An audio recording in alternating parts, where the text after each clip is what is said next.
Hello everyone, स्वागत है आप सभी का टॉपर्स प्राइम चैनल में।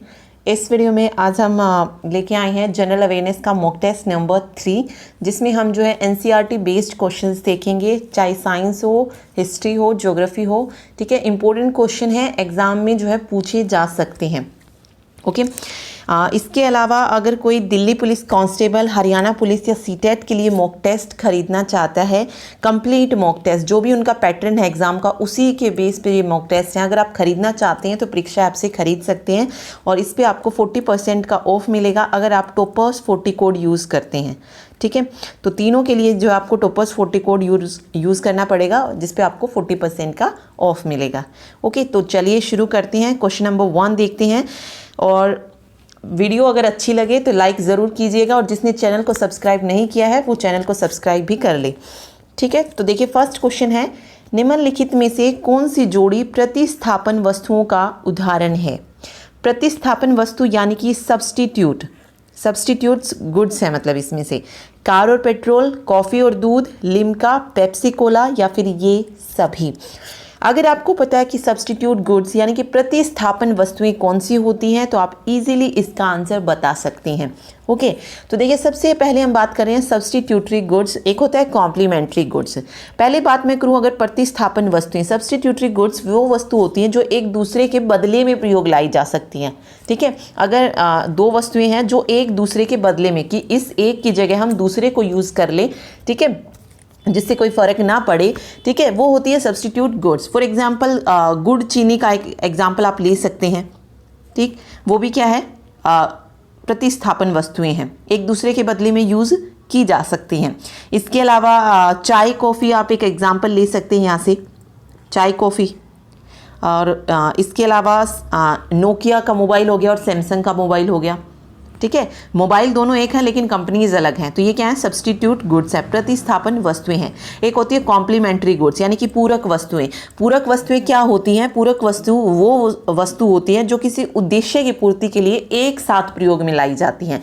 ठीक है, जिनको एक साथ यूज़ करके अपना जो भी मोटिव होता है वो पूरा किया जाता है। फॉर एग्जाम्पल अगर आप देखेंगे पूरक वस्तु का जो एग्जाम्पल हो सकता है वो मान लीजिए समोसा और चटनी। ठीक है, ये किसका एग्जाम्पल है? पूरक वस्तु का। या आप कह लीजिए मोबाइल फ़ोन हो गया और सिम हो गया, दोनों एक साथ यूज़ कर सकते हैं।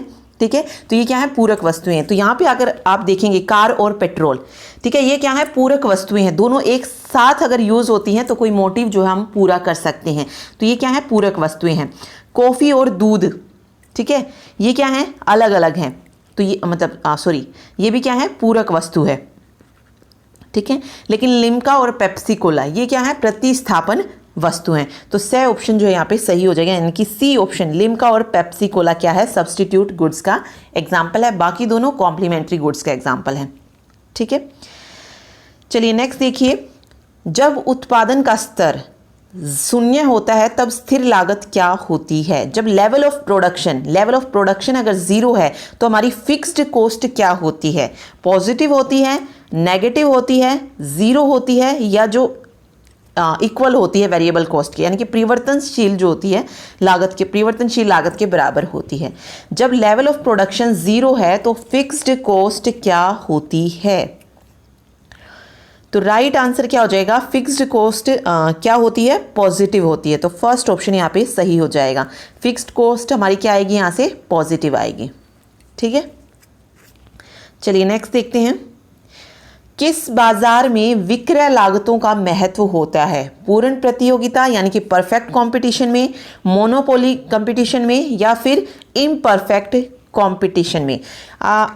ये हमने किया था, ठीक है, 11th-12th में जो इकोनॉमिक्स हमने की है उसमें आई थी ये सारी चीज़ें कि परफेक्ट कंपटीशन क्या होता है, मोनोपोलिस्टिक कंपटीशन क्या होता है और इम्परफेक्ट कंपटीशन क्या होता है। ओके, तो देखिए अगर मैं बात करूँ selling cost has importance in which market, तो सेलिंग कॉस्ट जो मेन फीचर होता है वो होता है मोनोपोलिस्टिक कंपटीशन का, यानी कि एकाधिकार प्रतियोगिता का। तो यहाँ पर बी ऑप्शन जो है यहाँ पे सही हो जाएगा, मोनोपोली। ठीक है, बी। नेक्स्ट देखिए, राष्ट्रीय आय का अध्ययन होता है समष्टिगत अर्थशास्त्र में, व्यष्टिगत अर्थशास्त्र, लोक अर्थशास्त्र, नेशनल इनकम।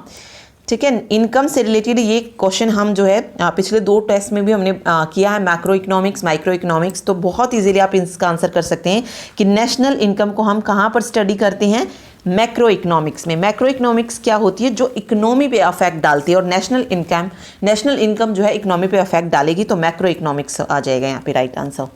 ठीक है, चलिए नेक्स्ट देखिए, भुगतान शेष यानी कि बैलेंस ऑफ पेमेंट इंक्लूड, भुगतान शेष में क्या शामिल होती हैं, visible item, invisible item, capital transfer या फिर all of the above. Balance of payment includes, तो देखिए भुगतान शेष में अगर मैं बात करूं तो भुगतान शेष में चालू खाता और पूंजी खाता दोनों ही आते हैं। चालू खाता में अदृश्य मदें भी होती हैं और वस्तुगत मदें भी होती हैं। ठीक है, तो यहाँ पे जो राइट आंसर हो जाएगा वो हो जाएगा उपरोक्त सभी, दृश्य मदें, अदृश्य मदें और कैपिटल ट्रांसफर। ठीक है, चलिए नेक्स्ट देखते हैं, निम्नलिखित में से दोहरी गणना की समस्या कौन सी विधि में होती है, आय विधि, व्यय विधि, उत्पाद विधि या उपरोक्त सभी।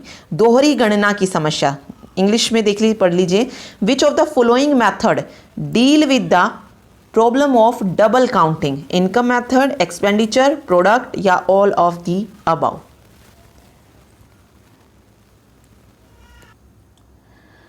इनकम मेथड, एक्सपेंडिचर मेथड या फिर प्रोडक्ट मेथड।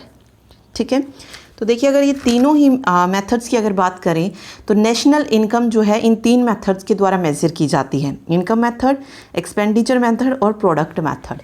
ठीक है, और इसमें दोहरी गणना की जो समस्या आती है वो किस में आती है, प्रोडक्ट मेथड में। ठीक है, तो प्रोडक्ट मेथड जो है यहाँ पे सही हो जाएगा, सी ऑप्शन, उत्पाद विधि में। नेक्स्ट देखिए, सिलिकॉन को पी प्रकार का अर्धचालक बनाने में कौन सा अपमिश्रक उपयुक्त नहीं हो सकता, which dopant can not be used to make silicon a p type semiconductor. Silicon को जो हम पी टाइप का सेमीकंडक्टर बनाते हैं तो इनमें से कौन सा है जो हम यूज़ नहीं करते हैं। ठीक है, तो देखिए पी टाइप सेमीकंडक्टर बनाने के लिए सिलिकॉन को हम यूज़ करते हैं बोरॉन का, एल्यूमिनियम का और इंडियम का।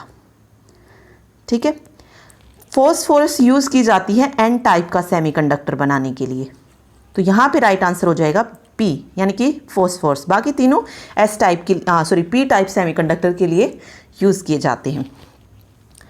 नेक्स्ट देखिए, हाइड्रोजन परमाणु की आयनन ऊर्जा होती है, the ionisation energy of hydrogen atom is 13.6 joule, 1 electron volt, 10.2 electron volt या 13.6 इलेक्ट्रॉन वोल्ट। हाइड्रोजन परमाणु की आयनन ऊर्जा होती है 2.18 इंटू 10⁻⁻18 जूल, या आप इसे कह सकते हैं 13.6 इलेक्ट्रॉन वोल्ट। अगर जूल में पूछी जाती है तो ये होती है 2.18 इंटू 10⁻⁻18, और अगर इलेक्ट्रॉन वोल्ट में आए तो 13.6 इलेक्ट्रॉन वोल्ट। तो बी ऑप्शन यहाँ पे सही होगा। ठीक है, नेक्स्ट देखिए, निम्न में से किसकी तरंगदैर्घ्य सबसे कम है, which of the following has lowest wavelength, gamma, X-rays, infrared rays, short radio waves. Lowest कह लीजिए या शॉर्टेस्ट वेवलेंथ कह लीजिए। तो देखिए अगर मैं सबसे हाईएस्ट की बात करूं, सबसे ज़्यादा की अगर मैं बात करूं तो वो होती है रेडियो वेव्स की। ठीक है, रेडियो वेव्स की। उसके बाद ब्लू लाइट है, एक्सरेज है, और जो सबसे कम होती है वो होती है गामा रेज की। तो फर्स्ट ऑप्शन यहाँ पे सही हो जाएगा।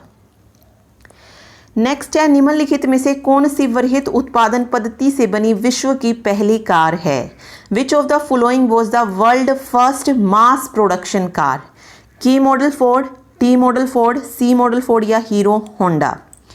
पहली कार कौन सी थी विश्व की जो वृहत उत्पादन पद्धति यानी कि मास प्रोडक्शन कार थी, तो वो थी टी मॉडल कार।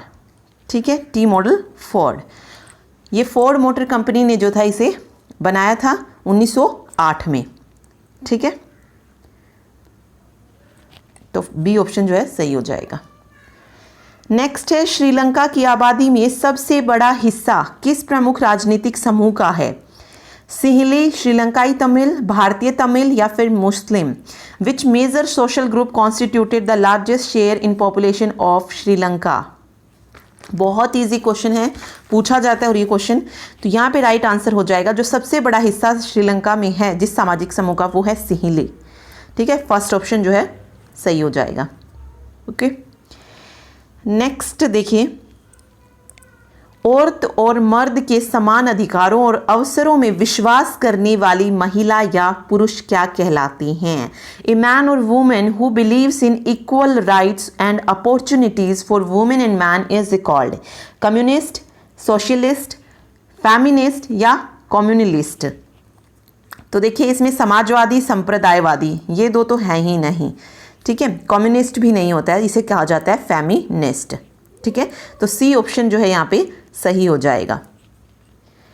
नेक्स्ट है, इनमें से सबसे महत्वपूर्ण रबी की फसल कौन सी है? कपास, गेहूं, धान या पटसन? Which of the following is an important rabi crop? Rabi की क्रॉप बतानी है, तो रबी क्रॉप अगर हम बात करें तो कौन कौन सी होती है? गेहूं होता है, जौ है, चना है, सरसों है, ये सारी रबी क्रॉप हैं। तो यहाँ पे गेहूं क्या है? रबी की क्रॉप है। और अगर खरीफ की पूछी जाए तो धान, बाजरा, मक्का, ये सारी क्या है? खरीफ की फसलें हैं। ठीक है, तो बे ऑप्शन यहाँ पे सही होगा। नेक्स्ट है, इनमें से सबसे अच्छा लो अयस्क कौन सा है? बेस्ट वैरायटी बतानी है आयरन ओर की। हेमेटाइट, मैग्नेटाइट, लिमोनाइट या siderite? Best variety of iron ore, इनमें जो सबसे अच्छा जो लो अयस्क है वो कौन सा है? मैग्नेटाइट। ठीक है, पहले है मैग्नेटाइट, उसके बाद है हेमेटाइट, देन लिमोनाइट और सबसे लास्ट में है सिडेराइट। ठीक है, तो राइट आंसर हो जाएगा मैग्नेटाइट। ठीक, चलिए नेक्स्ट देखते हैं। निम्नलिखित पड़ोसी देशों में से मानव विकास के लिए आज से किस देश की स्थिति भारत से बेहतर है? Which neighbouring country has better performance in terms of human development than India? Bangladesh, Pakistan, Nepal या फिर श्रीलंका? मानव विकास के लिहाज से बतानी है तो राइट आंसर हो जाएगा श्रीलंका। डी ऑप्शन जो है यहाँ पे सही होगा। ठीक है, नेक्स्ट देखिए, उस कानून का नाम बताइए जिसके अंतर्गत ब्रिटिश सरकार ने मक्का के आयात पर पाबंदी लगा दी थी। कॉर्न अधिनियम, कॉर्न लॉ, फूड एक्ट या फिर इंपोर्ट लॉ? तो उस कानून का नाम बताना है जिसके अंतर्गत ब्रिटिश सरकार ने मक्का के आयात पर पाबंदी लगा दी थी। और ये जो लॉ था जो लगाया गया था, ये रहा 1815 से लेकर 1846 तक, और इसे नाम दिया गया था कॉर्न लॉ। ठीक है, तो बी ऑप्शन मेरा यहाँ पे सही होगा, कॉर्न लॉ। ठीक, चलिए नेक्स्ट देखिए, बेल्जियम में सामान्य रूप से कौन सी दो भाषाएं बोली जाती हैं? French and English, Dutch and English, French and Dutch या फिर डच एंड सिंहली? बेल्जियम में पूछी है कि कौन सी हैं जो दो भाषाएं बोली जाती हैं। बेल्जियम की जो हम मेन भाषा देखें जो ज़्यादा यूज़ की जाती है वो है डच। ठीक है, और वहाँ की जो ऑफिशियल लैंग्वेज है वो कौन सी है? फ्रेंच। तो फ्रेंच और डच जो है यहाँ पे सही हो जाएगा, सी ऑप्शन। ठीक है, चलिए नेक्स्ट देखते हैं। धर्म को राजनीति से कभी भी अलग नहीं किया जा सकता, ये शब्द किसने कहे थे? Religion can never be separated from politics. Jawaharlal Nehru, Mahatma Gandhi, Indira Gandhi या WC बनर्जी? ये शब्द बताने हैं किसने कहे थे? धर्म को राजनीति से कभी भी अलग नहीं किया जा सकता, ये जो शब्द थे ये कहे थे महात्मा गांधी ने। तो बी ऑप्शन जो है यहाँ पे सही हो जाएगा। ठीक है, चलिए नेक्स्ट देखते हैं। निम्नलिखित में से कौन सी रेशे वाली फसल है? कहवा, पटसन, टमाटर या रबड़? रेशे वाली फसल यानी कि फाइबर क्रॉप। फाइबर क्रॉप्स कौन सी होती है जिनकी हेल्प से क्या बनाई जाती हैं? पेपर बनाया जाता है। ठीक है, क्लॉथ्स बनाए जाते हैं, इसके अलावा रोप, रस्सियाँ जो होती हैं वो बनती हैं। ओके, तो रेशे वाली फसल ये किससे बनती है? जूट से बनती है, कॉटन से बनती है। तो रेशे वाली फसल कौन सी है यहाँ पे? जूट। कॉटन भी क्या है? फाइबर क्रॉप है। तो बी ऑप्शन जो यहाँ पे सही हो जाएगा। ठीक है, नेक्स्ट देखिए, सर्वाधिक मैग्नीज उत्पादक राज्य कौन सा है? महाराष्ट्र, गोवा, कर्नाटक, उड़ीसा। सबसे ज़्यादा मैग्नीज कहाँ पर होता है? अगर विश्व में बात करें तो मैग्नीज उत्पादक देश में भारत का स्थान जो है वो कौन सा है? दूसरा है। और पहले स्थान पर कौन है? पहले स्थान पर है रशिया, यानी रूस कह लीजिए। ठीक है, और भारत में अगर देखें तो किस राज्य में सबसे ज़्यादा मैग्नीज होता है? वो है उड़ीसा में। ठीक है, इसको याद रख सकते हैं हम। ओमकार से सबसे ज़्यादा होता है उड़ीसा में, उसके बाद महाराष्ट्र में, देन मध्य प्रदेश, के से कर्नाटक और AR से आंध्र प्रदेश। ठीक है, चलिए नेक्स्ट देखिए,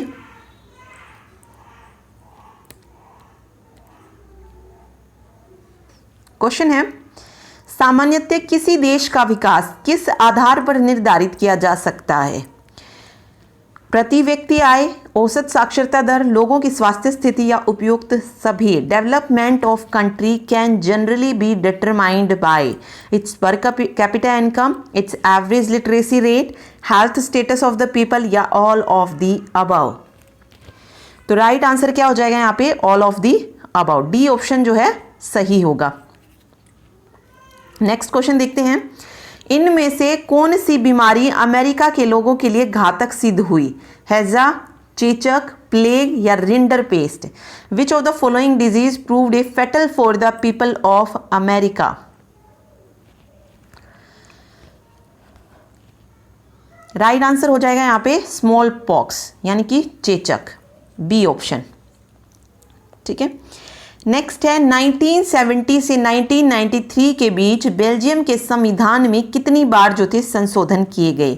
how many times the constitution of Belgium was amended between 1970 two 1993? 2 time, 3 time, 4 time या 1 टाइम? कितनी बार संशोधन हुए थे बेल्जियम के संविधान में? तो बेल्जियम के संविधान में संशोधन हुए थे 4 टाइम, सी 1970 से 93 के बीच में। ठीक है, नेक्स्ट देखिए, किस आंदोलन का नेतृत्व मार्टिन लूथर ने किया था? असहयोग आंदोलन, नागरिक अधिकार आंदोलन, अफ्रो अमेरिकी आंदोलन या अश्वेत शक्ति आंदोलन? विच movement was led by Martin Luther? Non cooperation नहीं है। ठीक है, तो यहां पे राइट आंसर हो जाएगा, कौन सा मूवमेंट था जिसको लीड किया था मार्टिन लूथर ने? तो वो था सिविल राइट मूवमेंट, नागरिक अधिकार आंदोलन को। बी ऑप्शन जो है करेक्ट होगा। ओके, चलिए नेक्स्ट देखते हैं, इनमें से किस राज्य में काली मिट्टी पाई जाती है? राजस्थान, असम, महाराष्ट्र या हरियाणा? काली मिट्टी को और किस नाम से जाना जाता है? रेगुर मिट्टी के नाम से भी जाना जाता है। और काली मिट्टी कपास के लिए सबसे उपयुक्त मिट्टी जो है मानी जाती है। ये मिट्टी पाई जाती है जो कछारी भाग होता है वहाँ पर। ठीक है, तो कौन कौन से राज्यों में पाई जाती है? महाराष्ट्र में पाई जाती है, गुजरात में पाई जाती है, उड़ीसा है, आंध्र प्रदेश है, कर्नाटक है। तो यहाँ पे जो है ये मिट्टी पाई जाती है। तो राइट आंसर यहाँ पे महाराष्ट्र हो जाएगा।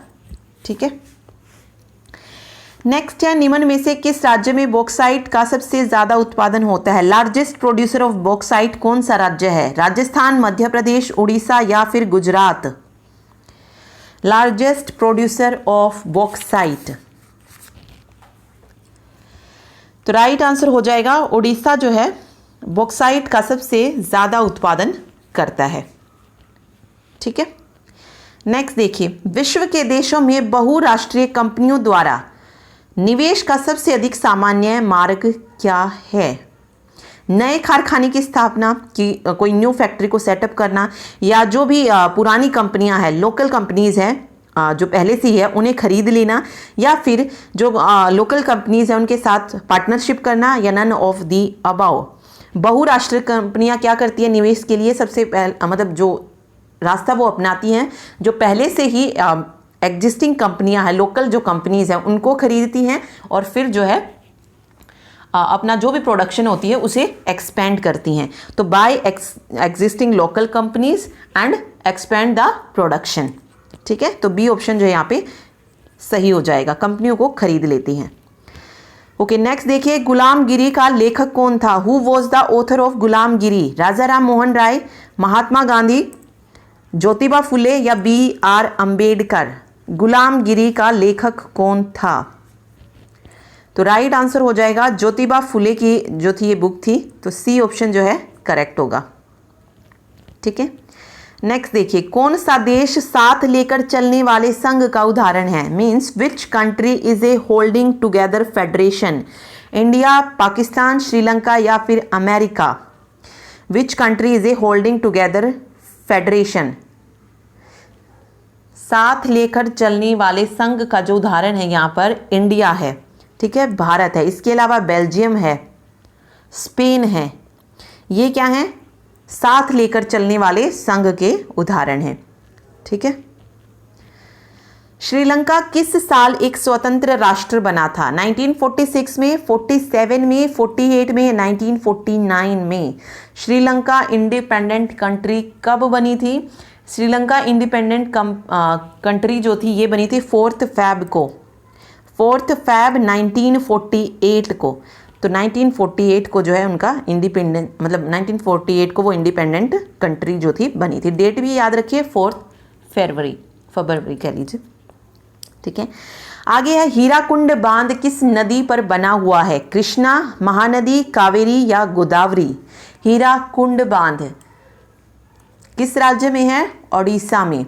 और किस नदी पर बना है? महानदी पर बना है। तो बी ऑप्शन जो है यहाँ पे करेक्ट हो जाएगा, महानदी। ठीक है, नेक्स्ट देखिए, सबसे पुराना पेट्रोलियम उत्पादक राज्य कौन सा है? Oldest petroleum producing state of India? Gujarat, Maharashtra, Assam या Goa? Oldest petroleum producing state of India, सबसे पुराना पेट्रोलियम उत्पादक राज्य कौन सा है? असम। सी ऑप्शन जो है सही हो जाएगा, असम। ठीक है, नेक्स्ट है, निम्न में से कौन एक ऋण के अनौपचारिक स्रोतों में शामिल नहीं है? ओके, जो इनफॉर्मल सोर्स नहीं है क्रेडिट का। ठीक है, एक फॉर्मल सोर्स है, एक इनफॉर्मल सोर्स है। तो इनमें से जो इनफॉर्मल सोर्स नहीं है, व्यापारी यानी कि ट्रेडर्स, कोऑपरेटिव सोसाइटी, फ्रेंड या मनी लेंडर्स। इनफॉर्मल सोर्सेज की अगर बात करें तो कौन कौन से होते हैं? मनी लेंडर होते हैं, ठीक है, ट्रेडर्स होते हैं, रिलेटिव होते हैं, फ्रेंड होते हैं। ये क्या इनफॉर्मल सोर्सेज मानी जाती है। और तो यहाँ पर जो इनफॉर्मल सोर्सेज नहीं है वो है कोऑपरेटिव सोसाइटी। ये क्या है? फॉर्मल सोर्सेज है। ठीक है, औपचारिक स्रोत है ऋण के। ठीक है, तो यहाँ पे कोऑपरेटिव सोसाइटी जो है सही हो जाएगा। नेक्स्ट देखिए, जन सूचना अधिकार यानी कि राइट टू इंफॉर्मेशन एक्ट जो था ये कब पास किया गया था? 2005 में, 6 में, 7 में या 8 में? इन एक्ट कब किया गया, यानी कि पास जो था इस सूचना अधिकार को, RTI एक्ट को कब जो था पास किया गया था? तो ये पास हुआ था 15 जून को। और ईयर कौन सा था? 2005, 15 जून 2005 को ये इनेक्ट किया गया था। तो फर्स्ट ऑप्शन जो है यहाँ पे सही हो जाएगा।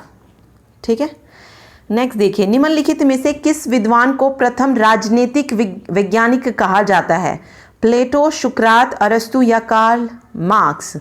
Okay, which one of the following scholar is regarded as the first political scientist? यानी कि राजनीतिक गुरु, पहला राजनीतिक गुरु किस विद्वान को कहा जाता है? तो ये कहा जाता है अरस्तु को। ठीक है, ग ऑप्शन यानी कि सी ऑप्शन जो है यहाँ पे सही हो जाएगा।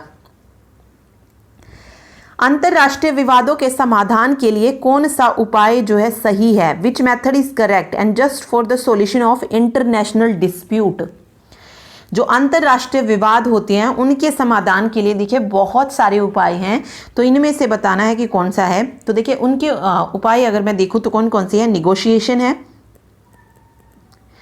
मेडिएशन है, आर्बिट्रेशन भी है, उसके अलावा इंक्वायरी है, जुडिशियल सेटलमेंट है, कॉन्सिलेशन है। तो ये सारे क्या हैं? अंतरराष्ट्रीय विवाद जो होते हैं उनको के समाधान के कुछ उपाय हैं। तो राइट आंसर यहाँ पे ऑल ऑफ दी अबव जो है सही होगा, उपयुक्त सभी। ठीक है, चलिए नेक्स्ट देखिए, भारत की संविधान सभा की पहली बैठक कब हुई थी? When was the first meeting of constituent assembly of India was held on? 9 दिसंबर 1946, 3 जून 1947, 14 जुलाई 1947 या 9 दिसंबर 1947? भारत की संविधान सभा की पहली बैठक जिसकी अध्यक्षता की थी डॉक्टर सच्चिदानंद सिन्हा ने, तो ये बैठक हुई थी 9 दिसंबर 1946 को। तो क्या ऑप्शन जो है यहाँ पे सही हो जाएगा। ठीक है, चलिए नेक्स्ट देखते हैं। भारत में लोकसभा का चुनाव लड़ने के लिए न्यूनतम आयु होनी चाहिए 18 वर्ष, 25 वर्ष, 21 वर्ष या 30 वर्ष।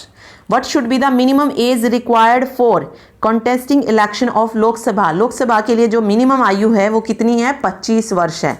और 30 वर्ष किसके लिए है? राज्यसभा के लिए। ठीक है, तो यहाँ पे बी ऑप्शन जो है सही हो जाएगा। नेक्स्ट देखिए, राष्ट्रपति को उसके पद से किसके द्वारा हटाया जा सकता है? सर्वोच्च न्यायालय के द्वारा यानी कि सुप्रीम कोर्ट हटा सकता है, प्रधानमंत्री उसे हटा सकते हैं, सेना हटा सकती है, या महाभियोग लगाकर राष्ट्रपति को हटाया जा सकता है। तो राष्ट्रपति को रिमूव किया जा सकता है किसके द्वारा? महाभियोग यानी कि इम्पीचमेंट। ठीक है, इम्पीचमेंट के द्वारा। और ये महाभियोग लगाया जाता है राज्यसभा और लोकसभा दोनों के द्वारा, ठीक है, मिलकर। और जब उपराष्ट्रपति की बात आए, अगर उपराष्ट्रपति को हटाना है तो वो भी महाभियोग द्वारा हटाया जाता है, लेकिन सिर्फ वहां पर कौन काम करता है? राज्यसभा काम करती है सिर्फ। ठीक है, तो ये याद रखिए। नेक्स्ट देखिए, निम्नलिखित में से कौन सा विषय संघीय सूची में शामिल है जो कि यूनियन लिस्ट में है? Education, foreign affairs, agriculture, marriage and divorce. तो 3 लिस्ट आपको पता है, संघ सूची, राज्य सूची और समवर्ती सूची होती है, मींस यूनियन लिस्ट। इसके विषय पूछे जाते हैं तो यूनियन लिस्ट में 97 सब्जेक्ट्स हैं। स्टेट लिस्ट है, स्टेट लिस्ट में जो है 66 सब्जेक्ट हैं। और कंकरेंट लिस्ट जो समवर्ती सूची है उसमें कितने विषय हैं? 47 विषय जो हैं। और यूनियन लिस्ट में अगर हम बात करें तो यूनियन लिस्ट में क्या आता है? यूनियन लिस्ट में आता है डिफेंस आता है, नेशनल रिसोर्स आती हैं, वॉर, पीस, रेलवे, इसके अलावा फॉरेन अफेयर्स, ये सारे किस में जाते हैं? यूनियन लिस्ट में जाते हैं। तो राइट आंसर यहाँ पे फॉरेन अफेयर्स हो जाएगा, विदेशी मामले। ठीक है, शिक्षा की अगर मैं बात करूं, एजुकेशन पहले स्टेट लिस्ट में था, लेकिन अब ये किस लिस्ट में आता है? ये आता है कंकरेंट लिस्ट में। तो CL लिख लीजिए, कंकरेंट लिस्ट में। फॉरेन अफेयर्स यूनियन लिस्ट में। इसके अलावा एग्रीकल्चर की अगर मैं बात करूं तो ये आता है स्टेट लिस्ट में, और मैरिज और डाइवोर्स जो होते हैं ये आते हैं कंकरेंट लिस्ट में, CL में। ओके, तो ये याद रखिए। तो राइट आंसर जो होगा यहाँ पे वो हो जाएगा फॉरेन अफेयर्स, विदेशी मामले। नेक्स्ट है, बड़े शहरों में स्थापित स्थानीय शासन की इकाई का नाम क्या है? The name of local government unit established in big cities. जिला परिषद, नगर परिषद यानी कि म्यूनिसिपल काउंसिल, म्यूनिसिपल कॉरपोरेशन या नगर पालिका। जो कि बड़ी सिटीज में काम करती है, जो स्थानीय शासन होता है उसे क्या कहा जाता है? मतलब क्या बोलते हैं उसको? म्यूनिसिपल कॉरपोरेशन यानी कि नगर निगम होती है बड़े शहरों में। तो ग ऑप्शन यानी कि C ऑप्शन जो है यहाँ पे सही हो जाएगा। ठीक है, चलिए नेक्स्ट देखते हैं। क्वेश्चन है, when the movement of body, यदि किसी बॉडी का जो संवेग है, किसी पिंड का जो संवेग है, अगर हम उसको इंक्रीज कर दे 3 टाइम्स तो हमारी काइनेटिक एनर्जी क्या हो जाएगी? ये बताना है। देखिए काइनेटिक एनर्जी क्या होती है? P²/m। P होती है यहाँ पे मोमेंटम। ठीक है, P क्या है? मोमेंटम है। और मास m क्या है? यहाँ पे मास है। अगर हम इस मास को कर दे कांस्टेंट, अगर हम मास को कांस्टेंट कर देते हैं तो हमारे पास काइनेटिक एनर्जी क्या आएगी? P² आएगी। ओके, फिर कह रहे हैं अगर उस पिंड का संवेग यानी कि अगर मोमेंटम ऑफ बॉडी को हम इंक्रीज कर दे 3 टाइम्स तो काइनेटिक एनर्जी क्या होगी? अगर हम इसको 3 टाइम्स कर देंगे तो हमारी काइनेटिक एनर्जी कितनी हो जाएगी? 9 टाइम्स हो जाएगी। ठीक है, तो राइट आंसर हो जाएगा यहाँ पे 9 टाइम्स, 9 गुनी हो जाएगी हमारी काइनेटिक एनर्जी अगर हम मोमेंटम को 3 गुना करते हैं तो। ठीक है, तो D ऑप्शन जो है यहाँ पे सही हो जाएगा। ठीक है, नेक्स्ट देखिए, unit of moment of inertia in SI system. तो मोमेंट ऑफ इनर्शिया की SI यूनिट बतानी है क्या होती है? Kilogram per metre square, kilogram metre square, kilogram metre per second square. SI unit of moment of inertia क्या होती है? किलोग्राम मीटर स्क्वायर जो है SI यूनिट होती है मोमेंट ऑफ इनर्शिया की। तो B ऑप्शन जो है यहाँ पे सही होगा। ठीक है, चलिए नेक्स्ट देखते हैं। The time of revolution around the earth of communication satellite INSAT 11B is. संचार उपग्रह जो है इनसेट 11B पृथ्वी के परिक्रमण काल कितना है? 12 घंटे, मतलब कितने उसमें जो है वो चक्कर पूरा कर लेता है? 24 घंटे में, 48 घंटे में या 30 दिन में? तो राइट आंसर हो जाएगा 24 घंटे में। B ऑप्शन जो है यहाँ पे सही हो जाएगा। ठीक है, चलिए नेक्स्ट कंप्यूटर के कुछ क्वेश्चन है, देखिए। सबसे पहला क्वेश्चन है ALU का पूर्ण रूप, फुल फॉर्म ऑफ ALU। तो ALU की फुल फॉर्म क्या होती है? Arithmetic and logic unit. Arithmetic and logic unit, ठीक है। और ये किस में होती है? CPU में होती है। CPU के पार्ट्स होती हैं CU and ALU, control unit और अर्थमेटिक लॉजिक यूनिट। नेक्स्ट है मॉनिटर कैसी डिवाइस है? क्या मॉनिटर एक इनपुट डिवाइस है या मॉनिटर आउटपुट डिवाइस है? मॉनिटर कैसी डिवाइस है? Monitor is an output device, ठीक है। नेक्स्ट देखिए, MS वर्ड में copy option is present in which menu? जो MS वर्ड है उसमें जो कॉपी ऑप्शन होता है वो किस मेन्यू में होता है? अलग अलग मेन्यू होती हैं, जो मेन्यू बार होता है उसमें फाइल होता है, एडिट होता है, बहुत सारी जो है टूल्स होते हैं। तो मेन्यू में जो है मतलब किस मेन्यू में कॉपी ऑप्शन होता है? तो राइट हो जाएगा एडिट मेन्यू। कट हो, कॉपी हो, पेस्ट हो, ये तीनों कहाँ पे होते हैं? एडिट मेन्यू में होते हैं। एक फाइल मेन्यू होता है जिसमें क्या होती है? फाइल को ओपन करना है, न्यू फाइल ओपन करनी है, एग्जिस्टिंग फाइल ओपन करनी है, या फिर सेव करना है फाइल को, तो वो सारी किस में होते हैं? फाइल उसमें होते हैं, सॉरी फाइल मेन्यू में होते हैं, ठीक है। तो यहाँ पे एडिट मेन्यू जो है सही हो जाएगा। ओके, बहुत इंपॉर्टेंट क्वेश्चन है ये। In a worksheet dash is the intersection of row and column. जो इंटरसेक्शन होता है रो और कॉलम का, जो एक दूसरे को इस तरीके से काट रही हैं, उनको क्या कहा जाता है वर्कशीट में? इन्हें कहा जाता है cell. Cell is the intersection of row and column. Next है ओके, एक समान अवयवों का संग्रह, यानी कि dash is a collection of homogeneous elements, array, record, structure या नन ऑफ दी अबव। देखिए, कलेक्शन ऑफ होमोजीनियस एलिमेंट बोला जाता है, किसको बोला जाता है? एरे को बोला जाता है। Array is a collection of homogeneous element, okay. अगर आपसे पूछा जाए कि dash is a collection of heterogeneous, ये तो हो गया समान एलिमेंट्स जो होते हैं, वो तो एरे हो गया, लेकिन डिफरेंट आ जाए अगर हेट्रोजीनियस पूछ लिया जाए तो वो होता है स्ट्रक्चर। तो structure is a collection of heterogeneous element. Same element भी हो सकते हैं स्ट्रक्चर में, लेकिन बट डिफरेंट भी हो सकते हैं। लेकिन एरे में क्या होते हैं? सेम डाटा टाइप के ही एलिमेंट होते हैं, ओके। तो स्ट्रक्चर होता है हेट्रोजेनियस कलेक्शन और एरे होता है होमोजीनियस कलेक्शन ऑफ एलिमेंट। तो फर्स्ट ऑप्शन मेरा यहाँ पे सही होगा। लास्ट क्वेश्चन है dash is an entry controlled loop, go to do while if या वाइल। तो सारे क्वेश्चन ये कराए हुए हैं, सारी चीजें हमने पढ़ी हुई है। एक हमने एंट्री कंट्रोल्ड लूप पढ़ा था और दूसरा हमने पढ़ा था एग्जिट कंट्रोल्ड लूप, ठीक है। एंट्री कंट्रोल लूप का मतलब क्या है कि जैसे ही हम प्रोग्राम के अंदर जाएंगे हमें क्या करनी पड़ेगी? कंडीशन चेक करनी पड़ेगी, और ये किस में होता है? वाइल लूप में होता है, ठीक है। और डू वाइल एग्जिट कंट्रोल्ड क्यों कहते हैं? क्योंकि पहले इसमें हम कंडीशन चेक नहीं करते, जब हम एग्जिट करते हैं तब जाके हम कंडीशन को चेक करते हैं। तो इसीलिए डू वाइल को एग्जिट कंट्रोल्ड लूप बोला जाता है। तो यहाँ पे एंट्री कंट्रोल्ड लूप बोला था, तो while is an entry controlled loop. First option जो है यहाँ पे सही हो जाएगा, ओके। तो ये था जनरल अवेयरनेस का मॉक टेस्ट। अगर वीडियो अच्छी लगी हो तो लाइक करके ज़रूर जाएं, अपने फ्रेंड्स के साथ शेयर करें और चैनल को सब्सक्राइब ज़रूर करें। Thank you so much. Next video में मिलेंगे नेक्स्ट मॉक टेस्ट के साथ। Thank you.